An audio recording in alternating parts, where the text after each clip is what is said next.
Hey guys, it's Shaylin and I'm here today with another video. Today's video is really quick. It's actually just an announcement.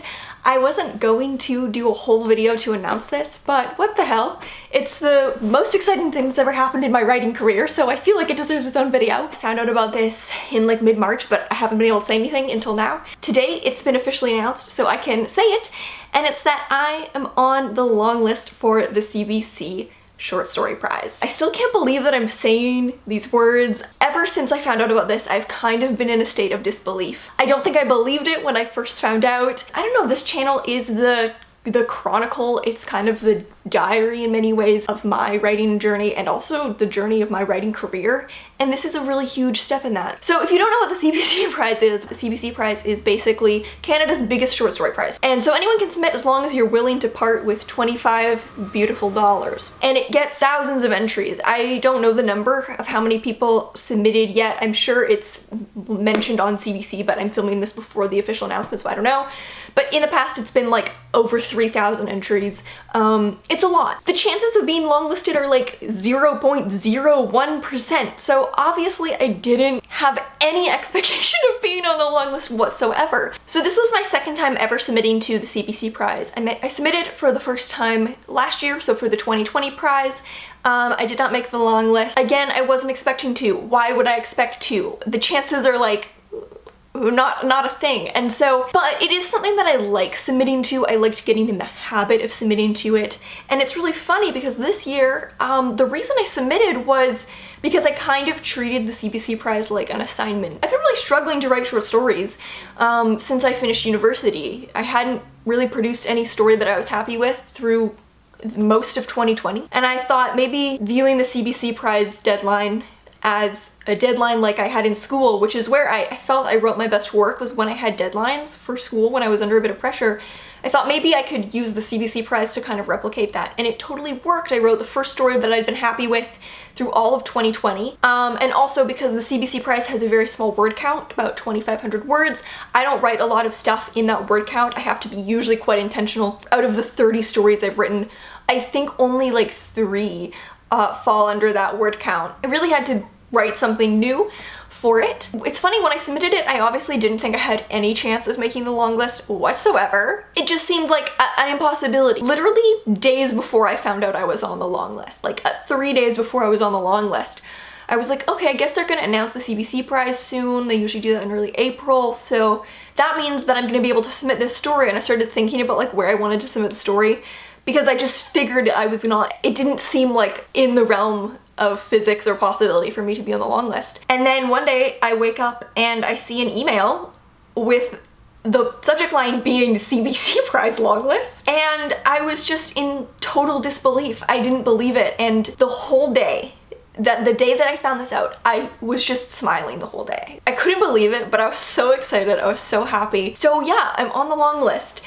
So the story that, I should look up how to pronounce it. I talked about this story in a video, and all of my lovely German subscribers very politely, very sweetly told me that I was not pronouncing it correctly. So maybe before I talk about this, I should look up how to pronounce the name. Zugzwang. Zugzwang. I can't say it, okay? I can't say the name of my own story. We're going with Zugzwang. That's not right, okay? I'm sorry.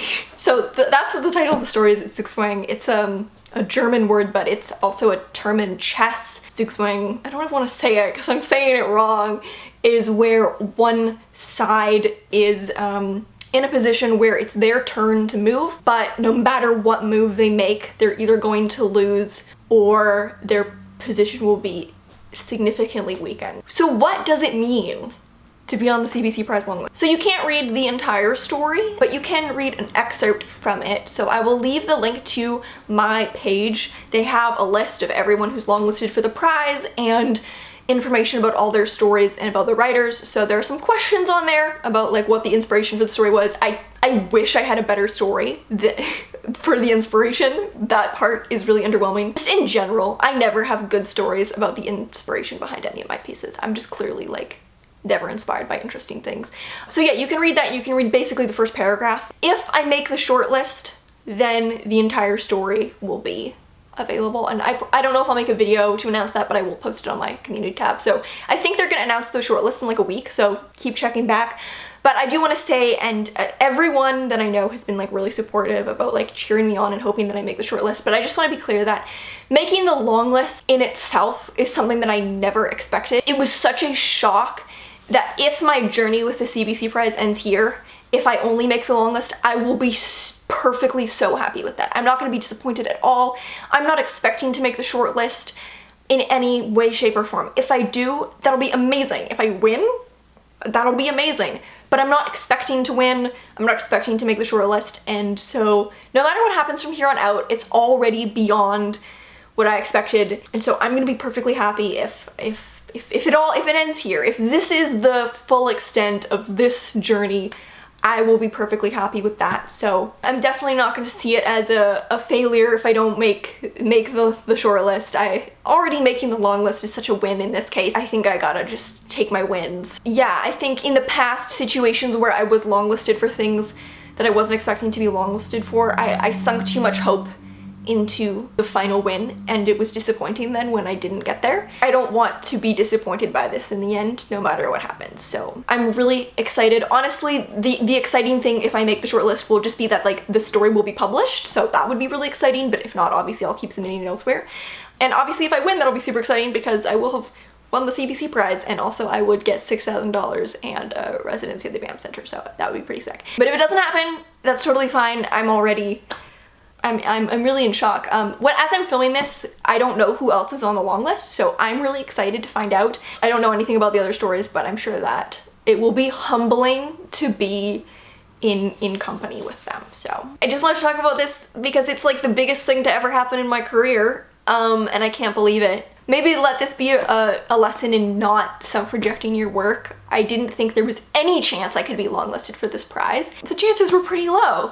So yet it still happened, so you never really know. That's all for this video. I will see you in another one. This is just a bonus video this week. I should have something else. So yeah, thanks so much for watching. If you have any questions, you can always send me an ask on Tumblr, and I'll see you in another video.